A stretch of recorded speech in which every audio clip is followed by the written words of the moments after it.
Hello and welcome back, and that's right, it's time for another Zoom Q&A, and today it is the turn of Asustor. We've got Marco, marketing manager there. I'm pointing in the wrong direction, over at Asustor Taiwan, and of course you've heard of Asustor. We've talked about Asustor a million times here on the channel, and today he's going to answer your questions. For the last month or so, we've been canvassing you in the comments of different Asustor videos and in the public area of NAS Compares and in the polls and in the inner circle for your most frequently asked questions about Asustor. Maybe you're a user moving away from the Synology or QNAP ecosystem. Maybe you've looked at that new Flashstor and gone, oh, I would like one of those. And whatever way you look at it, you may have questions about this brand. And today, Marco's going to answer your questions. So before we go any further, Marco, introduce yourself. Thank you so much for coming on the channel.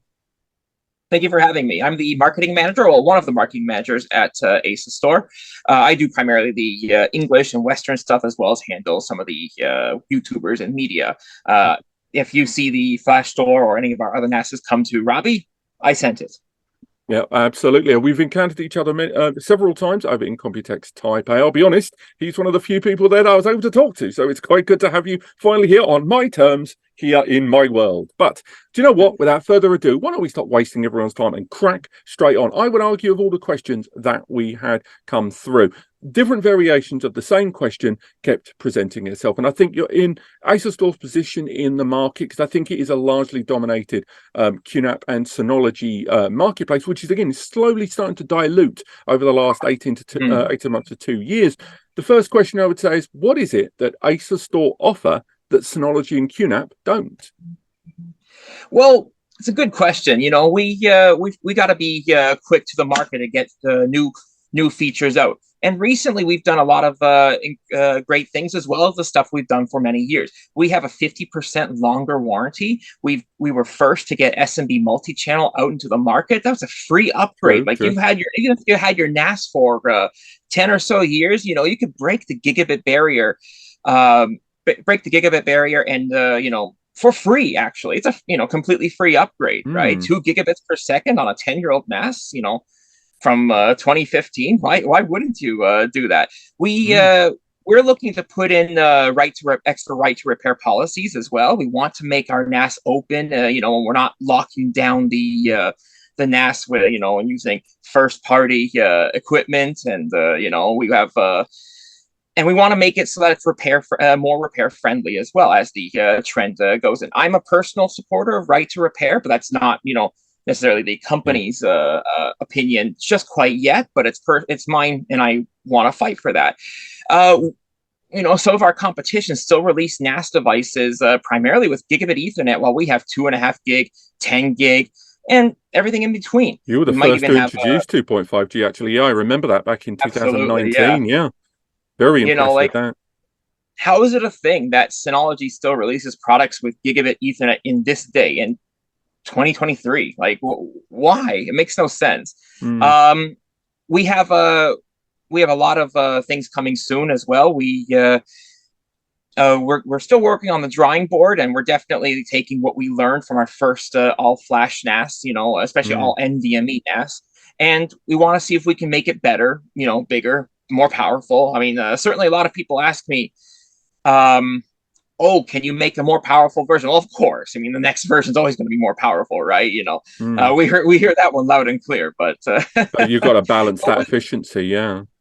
Yeah, but I got to be a little bit mum, because we want to come out guns a-blazing. We have some great things coming in the pipeline, but we also want to avoid the competition copying us a little too early, right? It's completely understandable. I mean, again, when the Flashstor came out, it kind of caught everyone aware. Is it not just myself who has been following NAS consistently, within this sector for quite a long time, but pretty much everyone was kind of, what? And it was a genuine breath of fresh air for that product to arrive, particularly at its price point. Let's be realistic, that price point, $450, I think, for the 6-bay, but just generally the architecture of the system. And I'm pretty sure Linus said it on his own LTT channel, and others. I echo it, much like everyone else. It's almost impossible to build a turnkey solution, hardware, software, for that same price point. And this is a combined one. But on to question number 2. Absolutely. And it comes with the software too, to make it easy for everybody. No Linux tuning. If you want to, if you can. Just to go back to the previous point, we also don't lock down the NASs, unlike our competition.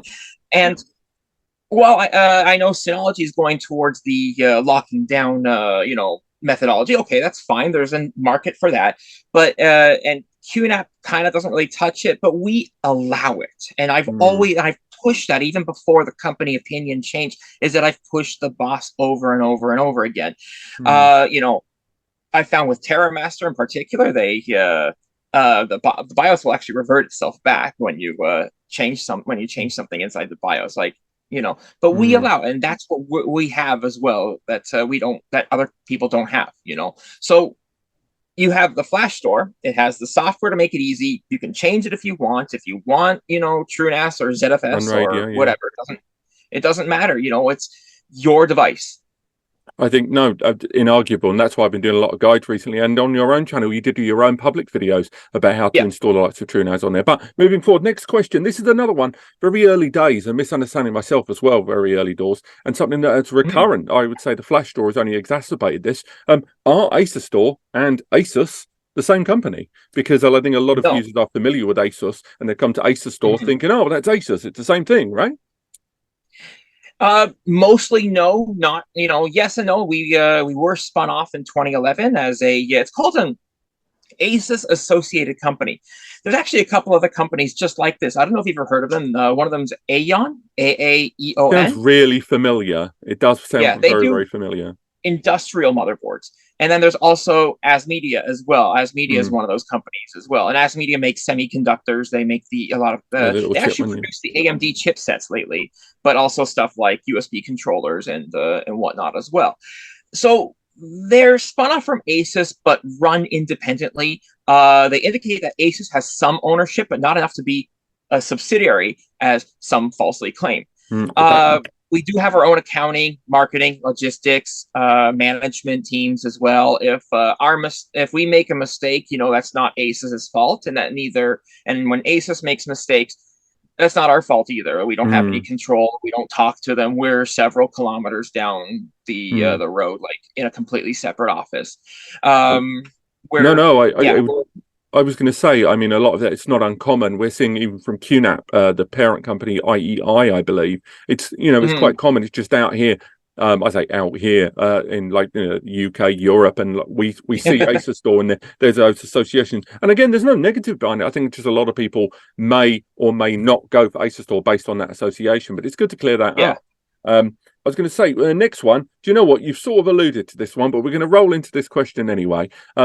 And this, again, was the third most common question. Are there any plans to develop a much more powerful version of the Flashstor series? Now, I've omitted a lot of the swear words into other ones that were along the lines of effing more powerful, S more powerful, and other different words that we're not going to say here because of the old YouTube rules. But bottom line, is there going to be a more powerful Flashstor? Well, we'll definitely keep this video monetized. And nice. If you think about it, you know, if we aren't developing new products, what are we doing? While our work right now is still in the drawing board stage, we are learning from our mistakes and throwing around ideas to make the best even better. I can't really say much, but I can assure you that I hear what people say, and and a lot of people make suggestions that I already agree with, or I've already you know, tried to push. You know, I'm not a product engineer or a product manager. I'm a marketing manager, obviously, but at the same time, I can take the marketing manager side and try to contribute to that as well. So, you know, say, hey, here's what people are saying. What can we do? How can we make this better? How can we, you know, make people happy, right? No, I agree completely. And I think it's largely inevitable there's going to be a follow-up to the Flashstor, because you guys have struck gold on that one. And it's kind of caught a lot of the competition unawares. And they are, I understand some of them are already in development of an NVMe solution, but it certainly won't arrive at both that price point and the speed of deployment of that one right now. So while they're rolling out Gen 1, presumably you're rolling out Gen 2 and, you know, going to the bank. But moving forward, we're small, like we're a smaller company, you know, so you know, we have to punch above our weight. We're not as big as QNAP or Synology in terms of you know, raw horsepower, I guess, you know, raw labor, right? So we have to punch above our weight, and we have to be innovative to do better.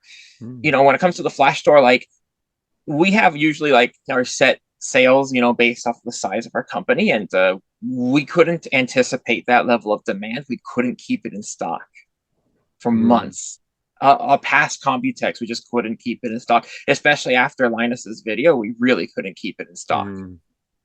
I mean, again, it's just good to see. It's nice. I always think this kind of competition in the marketplace is always positive. But next question, and this is something that's become more of a growing trend in the last 12 to 24 months, for good and bad reasons, I would add, do you, and by you I of course mean Asustor, plan to introduce AI services into ADM software, the software of the Asustor NAS platform? And if so, what form would it take? Because at the moment, just crazy, you've got things like AI photo recognition. Now we're seeing people bring ChatGPT levels of AI assistance into their UI. I think Synology are rocking in with that one, but whether that was just a ChatGPT plugin that was at one of their trades, and of course MPU add-ons into systems. So is that anything Asustor is going to be entertaining with in the next, or let's say 12 to 24 months? Well, we want to do this right. Currently our work on AI is in the drawing board with ideas to make our NAS devices the most flexible when it comes to utilizing AI software and hardware. We don't want to just do if we're going to do AI, we don't want to do just one little way and have the NAS be very inflexible. We want to try to do something a little bit different, I guess. But we're still throwing ideas around on the whiteboard. So we believe in openness and letting the customer use their device how they want, but I can't say too much about what we're working on. I just want to express that we want to make this our best, and we leverage all of our hardware and maximum flexibility for AI. I have a few really nice ideas, especially going into the next some of our next NAS devices.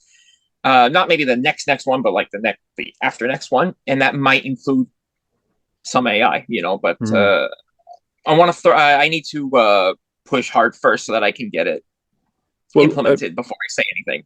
But one of the I mean, just to go back and circle back very, very quickly to that first question about what do you guys offer that Synology and QNAP don't. A very good example of you guys developing something that is a lot more tailored, I would have added to that at the beginning, and that would have been media mode, something I was unaware of. And media mode, I think, does not get the credit it deserves in terms of just being able to gear shift the device into this brand new optimized multimedia gear. And it's something, obviously, that is the system reprioritizing the integrated graphics and the driver that's being utilized internally. And arguably, at a glance, it seems like a very simple concept, but it's something that I genuinely am surprised that no one else has tried to copy Asustor in, including with so many NAS devices being utilized for multimedia. So again, if you guys go down that road with AI, where it's a much more complementary tool inside, I'd be really, really chuffed with that. But no, moving forward. Oh, okay. We want people to feel like, when they might purchase a value NAS, but they get premium features as well, right? We have so many features that I can't even go through all of them all in one video or one script or anything like that. That's our NAS devices are chock full, but we want to make sure we do things really, really well at the same time. I mean, again, and unfortunately, we're going to circle back probably to an annoying point or question I know you guys have had to answer a lot, but I think it's important that we discuss it because although I would say this was probably the third or fourth most recurring question. What changes have ADM and Asustor brought to your business since the Deadbolt ransomware attack to avoid things like that ever happening again? For those aren't aware, crazy. I think now we're coming up on 2 years ago, a number of different NAS brands, QNAP, TerraMaster, Asustor, and a few lesser known utility devices were impacted by a ransomware attack known as Deadbolt ransomware group.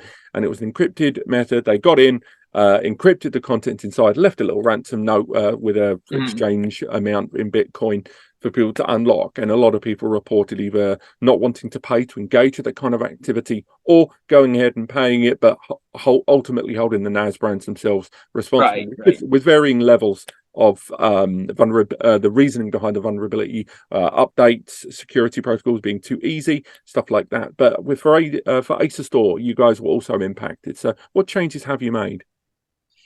We've made a number of changes, and there were, we have various scanners to collect, to preemptively detect malicious code. We now regularly send out our code to third-party security companies for auditing. We have tripled down on our message to advise customers to keep proper 3-2-1 backups and how to do it, properly to make sure their data is safe. We have improved and made made clear our communications about potential security vulnerabilities, and we continue to update the NAS long after the warranty period has ended for every single model of that series, and to keep support as long as possible. Many of our NAS devices are supported on average 7 to 8 years after initial sale, right? Like we keep, and even after we've gotten rid of feature updates, we still do give security updates for quite a while, even after full support has ended, just to make sure everybody is safe. We have to really drive home the fact that no software is 100%. So we need to have people do proper 3-2-1 backups.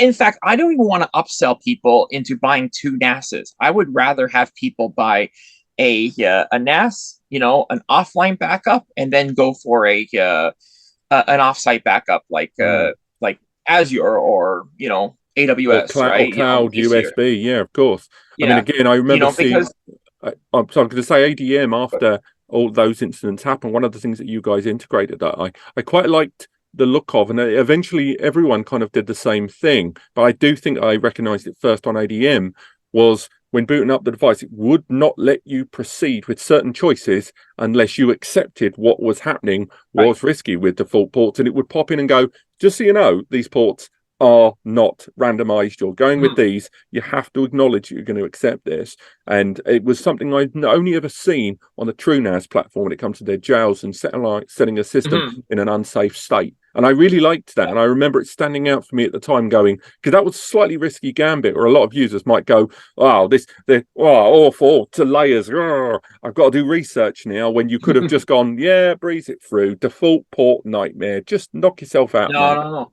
So that was well, good. we want to make sure it's secure all around, right? I think I even want to try to push the boss to improve that, actually, the default ports with other choices as well that include backups, and say, hey, we also improved Dr. Asustor, the app that helps check your NAS and and tests everything and test it. It has numerous new security features. I mean, we've always had Butterfuss, which is something that QNAP doesn't have. We have Butterfuss for snapshots, so you can recover your data, or most likely recover your data if there's an attack, from unintentional modifications. And Dr. Asustor was massively improved to include numerous new security suggestions and say, hey, do you want to keep it like this, or do you want to, set up a backup or set up a firewall or whatever? No, I liked those changes. I mean, ultimately, as you say, these are all built on Linux. These are all built on updates upon updates of other things, and people will have to maintain those updates. But it's just good to hear some of those changes that were implemented, especially the Dr. Asustor thing. I should really make a dedicated video on that, actually. Sorry, just thinking about that there. Okay, next up. This is a very I'm surprised this question came up more than once. I'm surprised it came up once, and it came up more than once. What is, and this says a lot, by the way, about some of the audience of this channel. I'm not dull, you're dull. What is Asustor's biggest sales territory? It's certainly an interesting question. Right now, it's the EU single market. And we also sell very well in Asia and fairly decently in North America, but the biggest is the EU single market. That comes from a few different factors. So primarily when it comes to the EU single market and Asia, there's just a lot more small businesses doing things. You think of the EU, right? And a lot of cities are fairly walkable and have lots of small businesses. They tend to buy the NASs most often because it really works out for mom and pop shops as well as your consulting firm or a lawyer's office. Well, my lawyer has an Asustor NAS too, right? So, but it makes a lot more sense. In North America, it's a little bit harder when it's so dominated by big businesses. Why would Best Buy, buy an NAS when they're buying huge servers because they have much bigger things? Now, maybe we could build bigger devices for that market, but right now we sell NAS, not huge enterprise server, right? That's not necessarily a target market at this point, but we do sell decently. Are still plenty of people, plenty of small businesses in North America. South America is something that we need to work on improving. There are lots of factors beyond our control that make it difficult to sell there. I was going to say, Asustor I've known about for a very long time, largely because, as you say, most of my influence was, prior to Brexit, and all that. When we were part of the EU, I would normally cross paths with a lot of European, larger European, French, German, that sort of thing. And, Asustor was an established brand at that point. And I know it has been making its way into the UK, not just because, nobbers like me talk about it on the internet, but it's definitely a dominant force in Europe. And I think a lot of that is because also cloud costs here in Europe are unusually high. They are unusually high. So I'm going to write that one down as well. There's another video in that. But when you're in Europe, the cloud prices, even prior to increases in energy costs more recently, are just higher. So the idea of having private service is more desirable. Anyway, next question. Again, this sort of going back to that for a second, like, a lot of people, because of high power prices, right? A lot of people like the idea of having their NAS only, use half the energy of an incandescent light bulb, right? You have all this power and functionality for something that's maybe, 20, 30 watts, maybe a little bit more if it's a more powerful NAS device. But even our ARM ones, we have a video on the channel that shows, some examples of power usage, based off of several our NASs. It's good. And the in-house performance, of course, as well, with regards to all the clients. But yeah, next question, kind of in the same vein. How big is the Asustor organization? And what is their US presence? That's affected. This is what I meant about 10 or 11 questions. That's not a dissimilar one, but I thought it deviated just enough for its own separate queue. But it's hard to define what a presence actually is, right? What do they mean by presence? Does it mean, if we sell them? Does it sell the product in the US? Does it mean if we have an office there? The best answer that I could come up with is, in our headquarters here in Taipei, we have approximately 80 to 90 people. We have a small office in the US with several people to help deal with sales and getting it into the hands of suppliers so that they can send it to stores across the U.S. and Canada. And we have a few other small offices across the world as well. In South Asia, in Europe, and Australia and whatnot, to get to make sure that suppliers are taken care of and they can deal with somebody that might be a little bit more familiar to them, in terms of the culture and whatnot as well. But I would say, in total, 90 to 100 people, like, we really punch above our weight. I've thought, again, without any air of condescension, I'm always surprised how much gets done by a relatively smaller team. And it's always, it's kind of, again, it's quite heartening in the industry to see that. And also, I wasn't aware of some of those regions that you were covering. Okay, we have 4 questions remaining. So the next one, and I would argue 2 of those we've sort of already covered, but we're going to roll in to get more detail. Yeah, no worries. It's nice and simple. If I buy my Lockerstor NAS or a Flashstor NAS or just an Asustor NAS in general, and I hop on TrueNAS Scale, I stick TrueNAS Scale on that, what happens to my 3-year warranty? Nothing. Well, that was a quick question. I'm going to expand on that. We're going to need a little bit more. Sure. But I wanted the impact, that's for sure. Yeah, absolutely. I wanted that punchline. But this has been a little bit of something that I fought for personally, right? I've always been a big believer. I repair things at home. I'm a very repair kind of person. So I've worked hard, and as a believer in right to repair, to open up our NAS devices and give customers full control over the devices. We don't believe in the restrictions on third-party hardware like we've seen from other companies.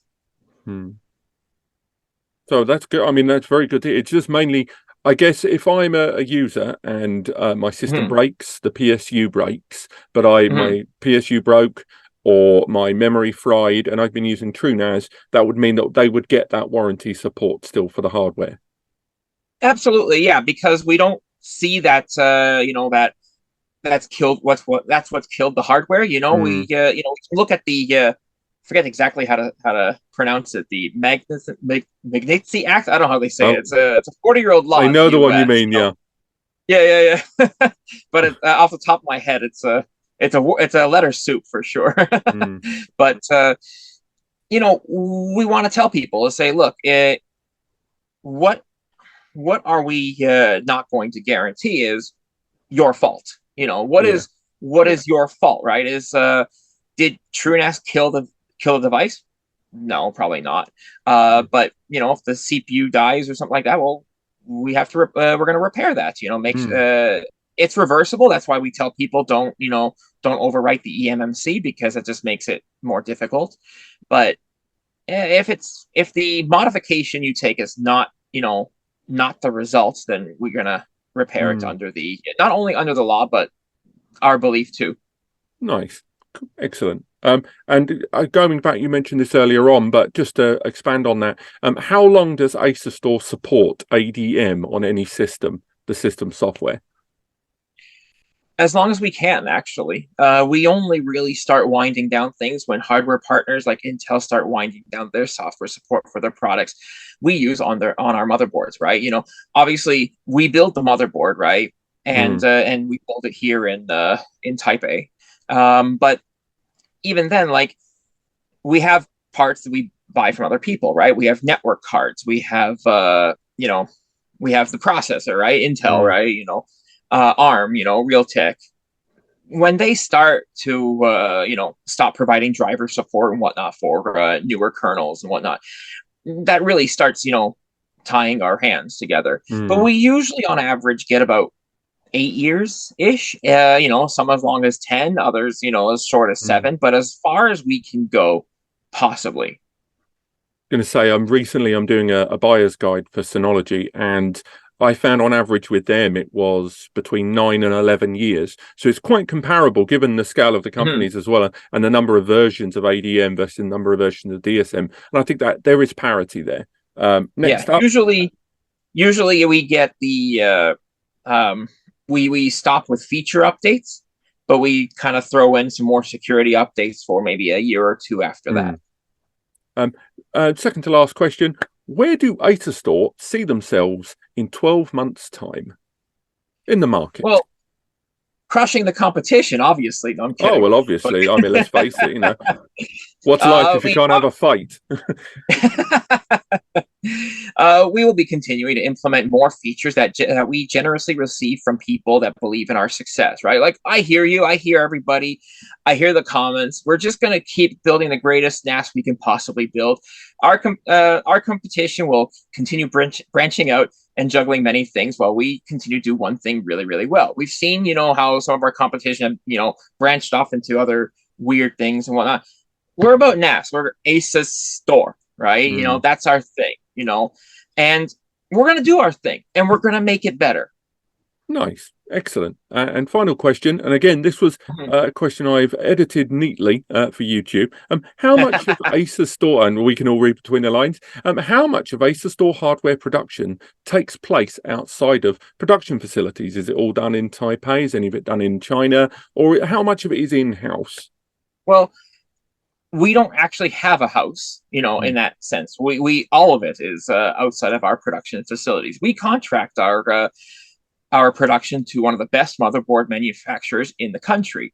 We have a 0.6% failure rate within the warranty period, and that is due to the quality of the board as well as the impeccable board design of our talented board designers. And we do it in Taoyuan, I believe. Nice. Excellent. I'm going to pretend I know where that is, but I didn't do well at geography at school. It's where the airport is. Thank you. But no, I mean, again, well, I mean, the questions themselves, I've ran out of questions there. I mean, but apart from that, let's wrap things up. I mean, hopefully we'll have a written article down below going through a lot of these answers here, and it should be chapterized all the way along the bottom. But yeah, thank you so much, Marco, for joining us today. Hopefully we'll see you again in 2024 when the next Flashstor 24 comes out, that's Xeon powered ECC and arrives with a surfboard and a six-pack. But apart from that, that's what everyone always likes to ask. Where's ECC?